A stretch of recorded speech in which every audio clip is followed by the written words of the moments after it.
नमस्कार दोस्तों, संपूर्ण एकेडमी के यूट्यूब चैनल पर आपका बहुत बहुत स्वागत है। दोस्तों, कुछ टेक्निकल इशू के कारण हमारा वीडियो कल अपलोड नहीं हो पाया था, लेकिन अब जो टेक्निकल इशू है वो सही हो गई है और अब आपको सारे के सारे वीडियो, सारी की सारी जो क्लासेस हैं रेगुलरली कंटिन्यू आपके साथ में जो है हम लेकर आएंगे, कंटिन्यू करेंगे आगे के टॉपिकों को। और दोस्तों, जो पिछले वीडियो में हमने मध्य प्रदेश के अभ्यारण्य के बारे में आप लोगों को क्लासेस दी थी, जिसके अंतर्गत मैंने ऑलमोस्ट सारे के सारे अभ्यारण्य आप लोगों को बताए थे और याद भी करवाए थे, और उसमें कई सारी जो है कई सारे फैक्ट भी इंक्लूडेड थे और सविस्तार तरीके से मैंने आप लोगों को अभ्यारण्य बताए थे और बहुत ही अच्छे अच्छे फैक्ट मैंने आप लोगों को कंप्लीट कराए थे। कुछ दुर्लभ तथ्य थे जो कई आपको संग्रह देखने को नहीं मिलता है सभी किताबों का, वो एक तरीके का संग्रह मैंने आप लोगों को बताया था। और उस जो है मैप के माध्यम से जो मैंने आप लोगों को याद करवाने की जो है कोशिश की थी, और मैं समझता हूँ कि आपको वो सारी की सारी चीजें याद हो गई होंगी। और दोस्तों, मैं एक बहुत ही महत्वपूर्ण इन्फॉर्मेशन आप लोगों को देना चाहता हूं।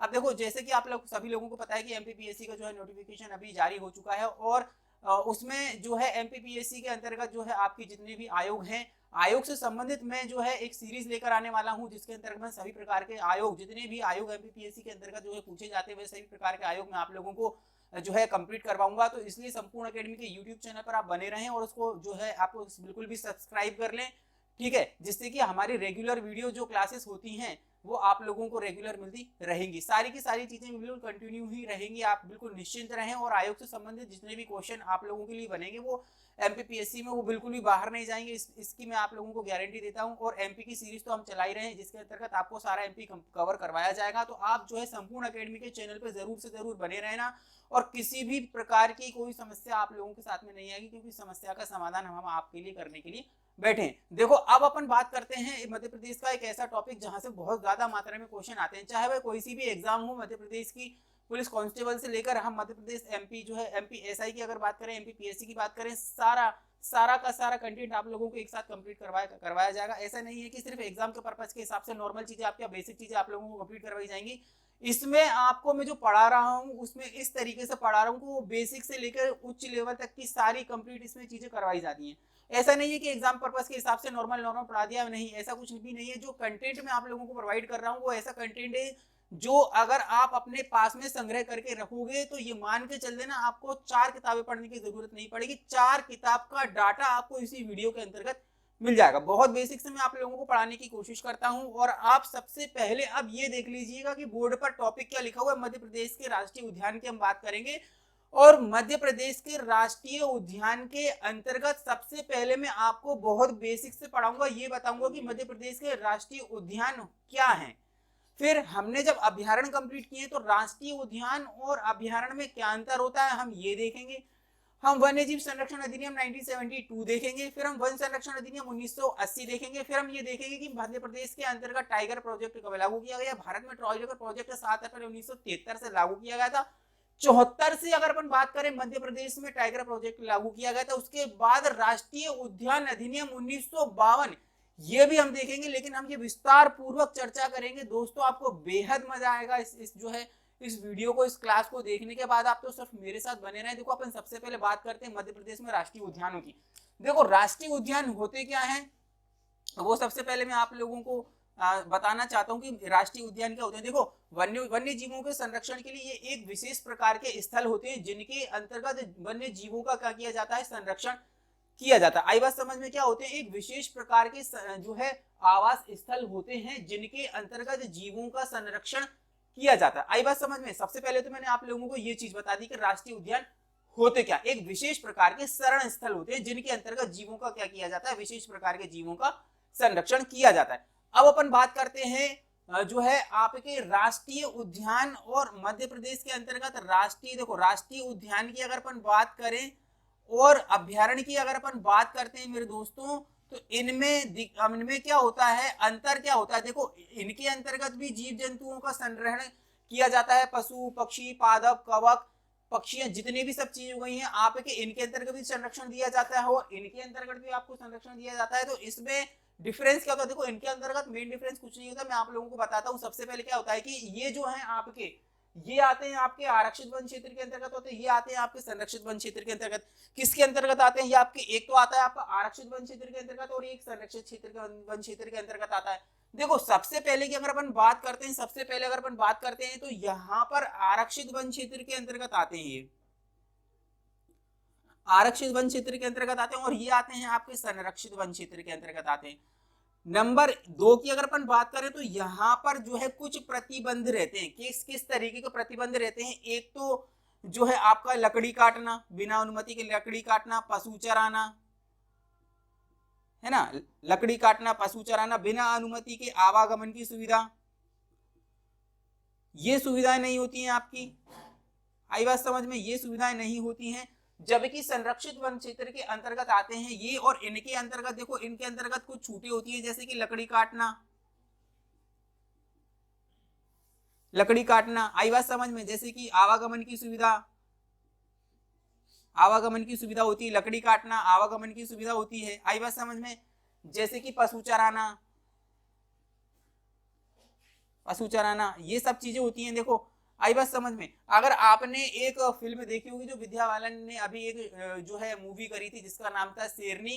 देखो अब अपन बात करते हैं वन्यजीव संरक्षण अधिनियम की। देखो वन्यजीव संरक्षण अधिनियम आपका कब आया था, 1972 को आया गया था। कब आया था आपका वन्यजीव संरक्षण अधिनियम, 1972 आया था।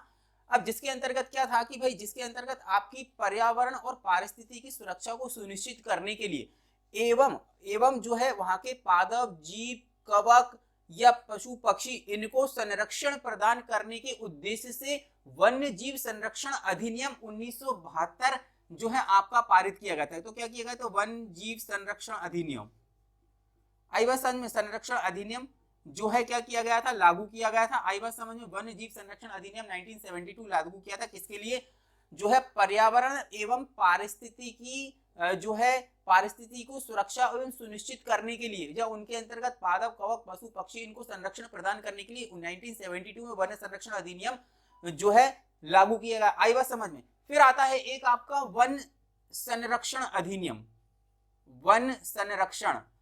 देखो वन संरक्षण अधिनियम की अगर अपन बात करें भाई साहब, ये अलग है और ये अलग है। देखो वन्य जीव संरक्षण की अगर अपन बात करेंगे तो 1972 है, लेकिन जब भी अगर अपन बात करेंगे वन संरक्षण अधिनियम की, तो वन संरक्षण अधिनियम आपका 1980 है। ये दोनों ही याद रखना। जब आपसे वन्य जीव संरक्षण अधिनियम पूछेगा तो 1972 लगाना है, जब वन्य संरक्षण अधिनियम पूछेगा तो 1980 लगाना है।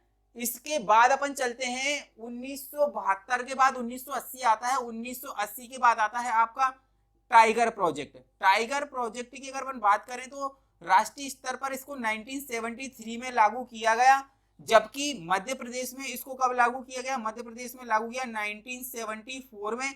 और सबसे पहले किसके अंतर्गत लागू किया गया था, ये कान्हा किसली के अंतर्गत, कान्हा किसली राष्ट्रीय उद्यान के अंतर्गत इसको क्या किया गया था, आपका जो है क्या किया गया था, इसको लागू किया गया था। अब देखो मैं थोड़ा सा ऊपर से एक समरी बताता हूं, उसको देखने की कोशिश करना। आई बात समझ में। सबसे पहले मैंने बताया था कि आपका जो है राष्ट्रीय उद्यान क्या होते हैं, फिर मैंने आप लोगों को क्या बताया था कि राष्ट्रीय उद्यान और राष्ट्रीय अभ्यारण्य में क्या अंतर होता है, ये आरक्षित होते हैं, ये संरक्षित होता है। वन संरक्षण अधिनियम 1972 बताया था, जिसमें पारिस्थितिकी और पर्यावरण की सुरक्षा को सुनिश्चित करने के लिए, पशु पक्षियों को सुनिश्चित करने के लिए, संरक्षण देने के लिए वन्यजीव संरक्षण अधिनियम 1972 लागू किया गया था। वन संरक्षण अधिनियम 1980 में लागू किया गया था। भाई वन संरक्षण अधिनियम क्या होता है कि वन संरक्षण अधिनियम यह वनों से संबंधित जुड़े हुए विवादों को सुलझाने का काम करता है। आई बात समझ में। वन संरक्षण अधिनियम वनों से संबंधित जो है विवादों को सुलझाने का काम वन संरक्षण अधिनियम 1980 करता है। फिर टाइगर प्रोजेक्ट की बात करें तो 1973 है दोस्त। उसके बाद अगर अपन बात करें 74 में से लागू किया गया था मध्य प्रदेश के अंतर्गत, जबकि राष्ट्रीय स्तर पर 1973 है। याद रखना, क्वेश्चन बनते हैं। अब बात करते हैं भारत में राष्ट्रीय उद्यान अधिनियम 1952 में लागू किया गया था। इसके बाद क्या आता है आपका राष्ट्रीय उद्यान अधिनियम। राष्ट्रीय उद्यान अधिनियम दोस्तों मेरी बात सुनो, 1952 में लागू किया गया था, जिसके अंतर्गत मध्य प्रदेश में अगर अपन बात करें तो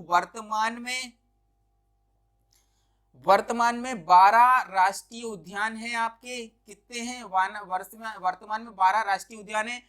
12वां जो राष्ट्रीय उद्यान है वो कौन सा जुड़ा है? आपका कूनो जुड़ा है, जिसकी स्थापना 1981 में की गई थी और 2018 में उसे राष्ट्रीय उद्यान का दर्जा दिया गया। आई बात समझ में? अब देखो, अगर अपन बात करें मध्य प्रदेश के अंतर्गत वर्तमान में 12 राष्ट्रीय उद्यान पढ़ना है हमको, और जबकि अगर अपन बात करें टाइगर प्रोजेक्ट में शामिल कितने हैं? 6 राष्ट्रीय उद्यान हैं और एक आपका अभ्यारण्य है। क्या है? आपका एक अभ्यारण्य है और 6 राष्ट्रीय उद्यान जो कि टाइगर प्रोजेक्ट के अंतर्गत सम्मिलित हैं। आई बात समझ में? वर्तमान की अगर बात करूं तो 12 है जो आपके राष्ट्रीय उद्यान हैं, जिसमें से 6 राष्ट्रीय उद्यान टाइगर प्रोजेक्ट में सम्मिलित हैं। एक हमारा राष्ट्रीय अभ्यारण्य जो टाइगर प्रोजेक्ट के अंतर्गत शामिल किया गया है। सभी चीजें विस्तार पूर्वक आप लोगों को समझाने की कोशिश करता हूं और मैं उम्मीद करता हूं कि ये जो सारी चीजें मैं आप लोगों को पढ़ा रहा हूं, आप इसे बहुत अच्छी तरीके से कंसंट्रेट करके देखेंगे। आई बात समझ में? इसीलिए इसको बहुत अच्छी तरीके से आप लोगों को देखना है। अब देखो, अब अपन बात करते हैं किस चीज की? भाई 12 राष्ट्रीय उद्यान में से 6 आपके कौन कौन से हैं जो टाइगर प्रोजेक्ट में सम्मिलित हैं। इसकी एक बेहद शॉर्ट ट्रिक बता देता हूं मैं आप लोगों को। आई बात समझ में? देखो, 6 जो राष्ट्रीय उद्यान है ये आप लोग लिख लेना एज इट इज, मैं मिटा रहा हूं यहां से। आई बात समझ में? अब अपन क्या देखेंगे मेरे दोस्त? अब अपन ये देखेंगे कि मध्य प्रदेश के अंतर्गत 6 राष्ट्रीय उद्यान कौन से हैं जो कि आपके टाइगर प्रोजेक्ट के अंतर्गत सम्मिलित किए गए। टाइगर प्रोजेक्ट के अंतर्गत शामिल मध्य प्रदेश में 6 राष्ट्रीय उद्यान कौन कौन से, इसकी बेहद शानदार ट्रिक बता देता हूं, आप इसको नोट कर लेना। देखो, कान्हा ने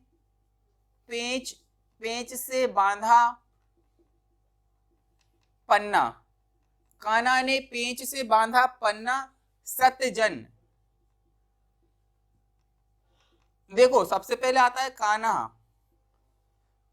कान्हा ने पेंच, तो आता है आपका पेंच। कान्हा ने पेंच आ गया, पेंच राष्ट्रीय उद्यान। फिर बांधवगढ़ आ गया, फिर उसके बाद आता है आपका पन्ना आ गया। पन्ना सत से आएगा सतपुड़ा, सतपुड़ा के बाद आ गया जन से आ गया संजय, जय करो उसको, सतजय। आई बात समझ में? देखो, कान्हा आ गया, पेंच आ गया, बांधवगढ़ आ गया, पन्ना आ गया, सतपुड़ा आ गया और संजय आ गया। आई बात समझ में? ये सारे सबके सब क्या हैं? आपके टाइगर प्रोजेक्ट के अंतर्गत सम्मिलित हैं 6 राष्ट्रीय उद्यान। और एक आपका अभ्यारण्य आता है रातापानी, एकमात्र अभ्यारण्य है जो टाइगर प्रोजेक्ट में सम्मिलित किया गया है। अब इसका देख लो क्रम तक बता दूंगा मैं आप लोगों को। देखो, आपको याद करने में कोई दिक्कत नहीं आएगी। सबसे पहले हम बात करते हैं तो आपको याद होना चाहिए 1974 में सबको याद है कि कान्हा किसली को सम्मिलित किया गया था। अब इसका सीक्वेंस चलेगा, देखो किस तरीके से। पेंच को कब किया गया था? 1992 में। बांधवगढ़ को 1993 में, 1994 में। पन्ना को 1994 में। आई बात समझ में? सतपुड़ा को कब किया गया था? आपका 1999 में।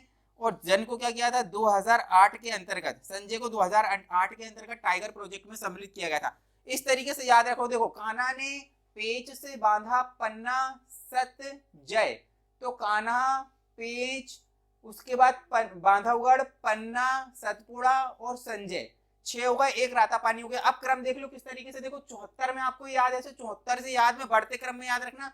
92 में पेंच है, 93, 94 में बांधवगढ़ है, 94 में पन्ना है, सतपुड़ा 99 में है, संजय 2008 में, और एक आपका है रातापानी। ये सबके सब आपके टाइगर प्रोजेक्ट के अंतर्गत सम्मिलित किए गए। कहाँ किए गए? टाइगर प्रोजेक्ट के अंतर्गत ये सबके सब सम्मिलित किए गए हैं। आई बात समझ में? अब देखो, सबसे मेन बात तो यही है कि बच्चों को याद करने में दिक्कत आती है। मैंने ट्रिक बता दी है और इनके सन भी बता दिए कि कब कब अगर टाइगर प्रोजेक्ट के अंतर्गत सम्मिलित किया गया है। आपसे ये पूछ ले तो आप बता सकते हो। बस ये याद रखना कि कान्हा ने जो है पेंच से बांधा पन्ना सतजय। ये ट्रिक मैंने आप लोगों के साथ में साझा की जो स्वयं मैं निर्मित की थी। आई बात समझ में? अब देखो, अपन आगे की तरफ बढ़ते हैं। अब अपन ये देखेंगे मेरे दोस्त, इसमें बहुत अच्छी अच्छी चीजें मैं आप लोगों को सिखाऊंगा और सविस्तार तरीके से मैं क्या करूंगा, आप लोगों के साथ में एक एक राष्ट्रीय उद्यान की भी बात करूंगा। लेकिन सबसे पहले जो बच्चे हैं उनको ये याद होना चाहिए कि कौन सा राष्ट्रीय उद्यान हमारा कौन से जो है डिस्ट्रिक्ट के अंतर्गत आता है। सबसे मेन प्रॉब्लम ये थी, याद करने में दिक्कत आती है। तो याद करने की ऐसी कोई समस्या नहीं है, मैप के माध्यम से याद कर लो। हर बार यही कहता हूँ कि मैप बना लो, मैप के अंतर्गत लिख लो, और मैप अगर आपके दिमाग में छपा होगा तो आप जो है दुनिया की कोई ताकत आपको ऑप्शन एलिमिनेट करने से नहीं रोक सकती है। याद नहीं है तो भी ऑप्शन एलिमिनेट कर लोगे एग्जाम में। सबसे पहले हम उत्तर से बात करते हैं। देखो उत्तर की अगर अपन बात करें कूनो, तो कूनो जो राष्ट्रीय उद्यान है जिसे 12वें राष्ट्रीय उद्यान के रूप में दर्जा दिया गया है, मतलब कि 11 थे पहले, अब 12 हो चुके हैं। तो कूनो की स्थापना की गई थी, देखो श्योपुर के अंतर्गत है आपका कूनो। आई बात समझ में, क्या है श्योपुर के अंतर्गत।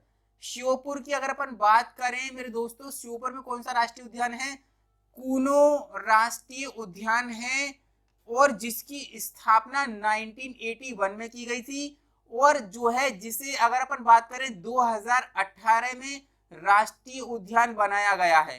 क्या बनाया गया है, 2018 में राष्ट्रीय उद्यान बनाया गया है। आई बात समझ में, क्या किया गया है, 2018 में इसे राष्ट्रीय उद्यान बनाया गया है। तो सबसे पहले हम उत्तर की बात करते हैं, श्योपुर की 1981 में कूनो राष्ट्रीय उद्यान, जो कि 12वें नंबर का राष्ट्रीय उद्यान है, 2018 के अंतर्गत राष्ट्रीय उद्यान का इसे दर्जा दिया गया है। आई बात समझ में, जिसकी स्थापना 1981 में की गई थी।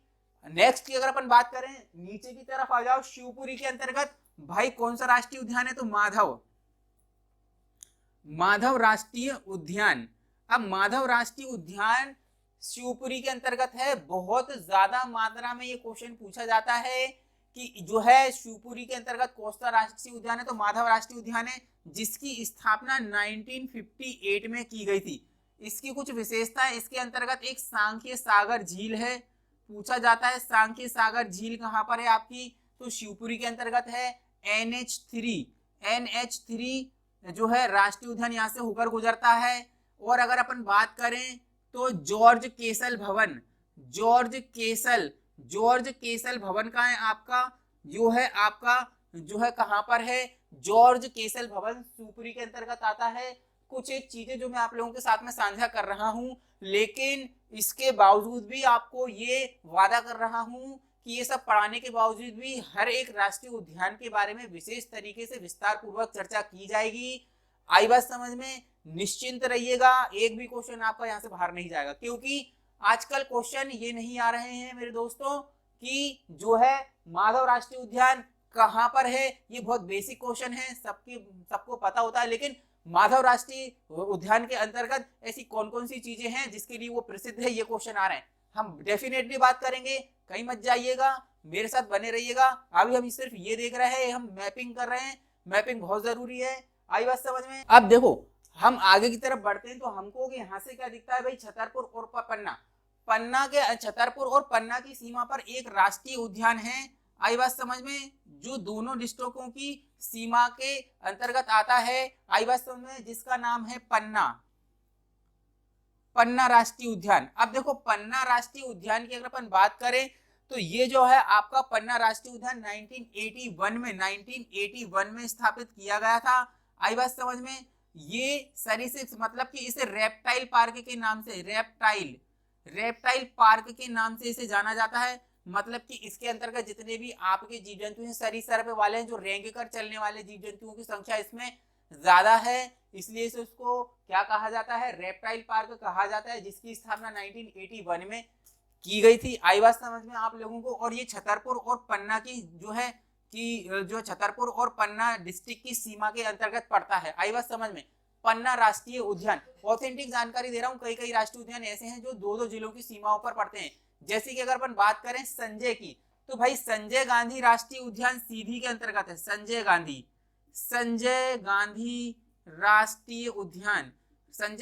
राष्ट्रीय उद्यान कहाँ है आपका, सीधी डिस्ट्रिक्ट के अंतर्गत आता है, जिसकी कुछ सीमा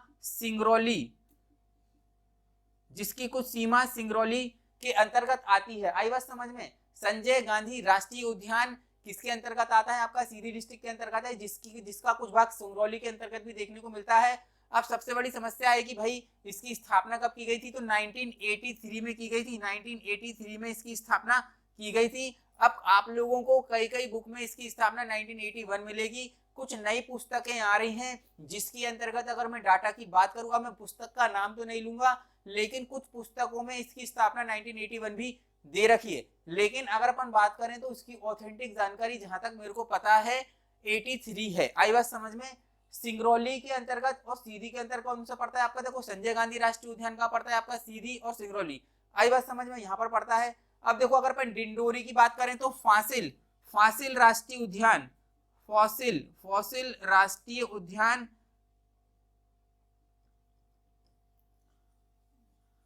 फासिल राष्ट्रीय उद्यान कहाँ है आपका, फासिल राष्ट्रीय उद्यान डिंडोरी के अंतर्गत पड़ता है, जिसकी स्थापना 1983 को की गई थी। कब की गई थी, जिसकी स्थापना 1983 को की गई थी। आई बात समझ में।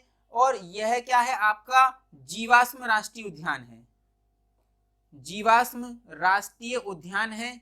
आई बात समझ में। और यह सबसे छोटा राष्ट्रीय उद्यान है, सबसे छोटा राष्ट्रीय उद्यान आपसे पूछेगा तो भाई साहब फासिल राष्ट्रीय उद्यान है, जिसे जीवाश्म राष्ट्रीय उद्यान के नाम से भी जाना जाता है। डिंडोरी डिस्ट्रिक्ट के अंतर्गत आता है। 1983 के अंतर्गत इसको स्थापित किया गया था। मध्य प्रदेश का सबसे छोटा राष्ट्रीय उद्यान है, जीवाश्म राष्ट्रीय उद्यान है। 1983 में इसकी स्थापना की गई थी, याद रखना इस चीज को। अब देखो डिंडोरी से अगर अपन नीचे की तरफ आते हैं मेरे दोस्त, तो आता है आपका मंडला के अंतर्गत सबसे चर्चित, सबसे बड़ा, सबके दिलों पर राज करने वाला मेरा कान्हा किसली। आई बात समझ में। कान्हा किसली की स्थापना, भाई कान्हा किसली की स्थापना कब की गई थी, कान्हा किसली का इतिहास आप लोगों को ना बता दूं तो याद रख लेना। कान्हा किसली का इतिहास कुछ इस तरीके का है मेरे दोस्तों।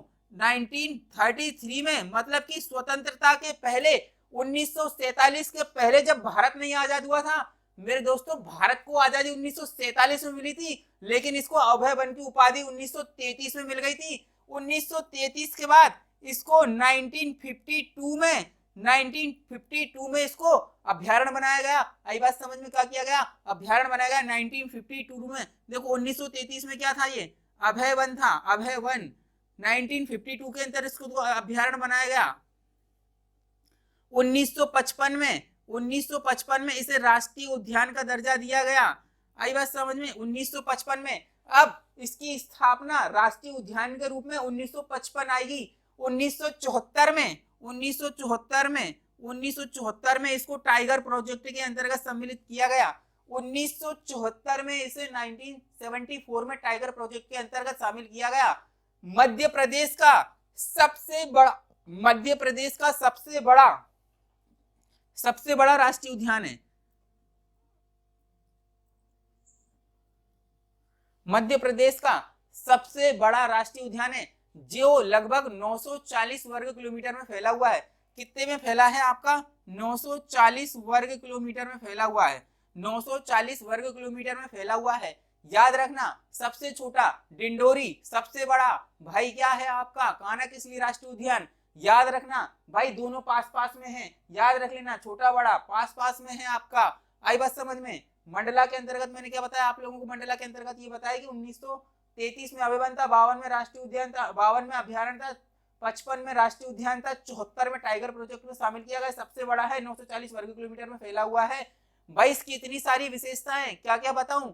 एकमात्र हवाई पट्टी कान्हा किसली राष्ट्रीय उद्यान के अंतर्गत पाई जाती है। बेडरी प्रजाति का बारहसिंगा यही पाया जाता है। भाई पार्क इंटरप्रिटेशन योजना कान्हा जो है नेशनल पार्क के अंतर्गत चलाई जा रही है। सिर्फ अभी मैपिंग पर ध्यान दो, सारी चीजों का सटीक विश्लेषण लेकर आऊंगा मैं आप लोगों को। मैंने बता दिया, सिर्फ अभी हमें मैपिंग पर ध्यान देना है कि कौन कौन सा जो है आपका राष्ट्रीय उद्यान कहाँ स्थित है। अब देखो सबसे पहले अगर अपन बात करें, यहाँ पर देखो अपन थोड़ा सा सीक्वेंस में पढ़ेंगे जिससे कि आप लोगों को याद करने में दिक्कत ना हो। अब अपन भोपाल, होशंगाबाद और उमरिया ये तीनों अपन साथ साथ में पढ़ेंगे। सबसे पहले भोपाल की बात करते हैं तो भाई साहब ये जो है आपका 1979 में स्थापित किया गया था, वन विहार के नाम से। वन विहार के नाम से क्या किया गया था, स्थापित किया गया था। इसे आधुनिक चिड़ियाघर के नाम से जाना जाता है। आधुनिक चिड़ियाघर के नाम से जाना जाता है इसे। आई बात समझ में। और जो है एकमात्र ये सर्प उद्यान है अपने एमपी का, एकमात्र सर्प उद्यान के नाम से भी इसे जाना जाता है। आई बात समझ में, सर्प उद्यान के नाम से भी जाना जाता है। 1970 1979 में जो है क्या की गई थी, इसकी स्थापना की गई थी। अब देखो 1979 के बाद अपन आते हैं आपका होशंगाबाद। होशंगाबाद के अंतर्गत सतपुड़ा राष्ट्रीय उद्यान है। कौन सा है आपका? सतपुड़ा राष्ट्रीय उद्यान, जिसकी स्थापना 81 में की गई थी। कब की गई थी? 1981 में की गई थी। देखो 79, 81 और 68 उमरिया के अंतर्गत है आपका बांधवगढ़। सबसे फेमस बांधवगढ़, सबसे ज्यादा क्वेश्चन बांधवगढ़ से आते हैं आपके, जिसकी स्थापना 1968 में की थी। और जितने भी टाइगर प्रोजेक्ट के अंतर्गत शामिल हैं वो कब कब शामिल हुए थे, उसकी तो ट्रिक मैंने पहले ही बता दी है। कान्हा ने पेंच से बांधा पन्ना सतजय, याद रख लेना। आई बात समझ में? चाहे अब वो स्थापना पूछ ले, चाहे वो हमसे टाइगर प्रोजेक्ट से संबंधित सन पूछ ले, सन याद करने में दिक्कत आती है, वो भी याद करवा दिया है आप लोगों को। अभी बिना याद करवाए तो छोड़ूंगा नहीं आप लोगों को, चाहे कुछ भी हो जाए, कैसा भी सन पूछ ले आप लोगों को, यहीं की यही याद नहीं हो तो बात कर लेना फिर मेरे से भाई। जो है सतपुड़ा होशंगाबाद डिस्ट्रिक्ट के अंतर्गत आता है, जिसकी स्थापना 1981 में की गई थी। बांधवगढ़ उमरिया 1968 में इसकी स्थापना की गई थी। भाई साहब बांधवगढ़ जो है 32 पहाड़ियों से घिरा हुआ है।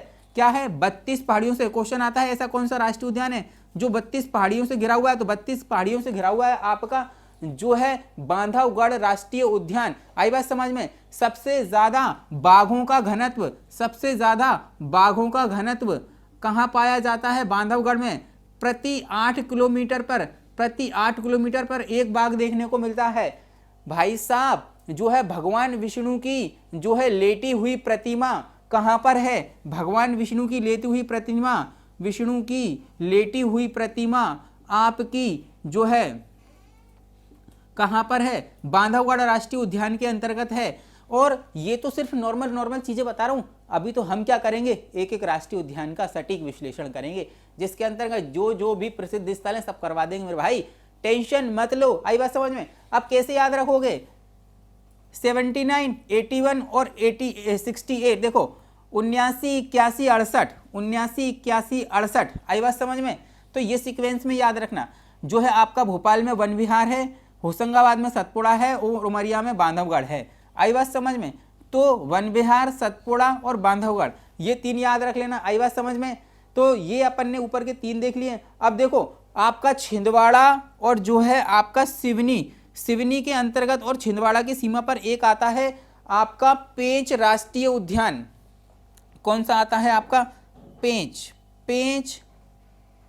राष्ट्रीय उद्यान। पेंच राष्ट्रीय उद्यान कहाँ आता है आपका? सतपुड़ा के अंतर्गत जो है छिंदवाड़ा और सिवनी डिस्ट्रिक्ट के अंतर्गत आता है पेंच राष्ट्रीय उद्यान, जिसकी स्थापना कब की गई थी? 1975 में। 1975 पेंच 75 से याद रखना। आई बात समझ में? पेंच 75 से याद रखना, जिसकी स्थापना 1975 में की गई थी।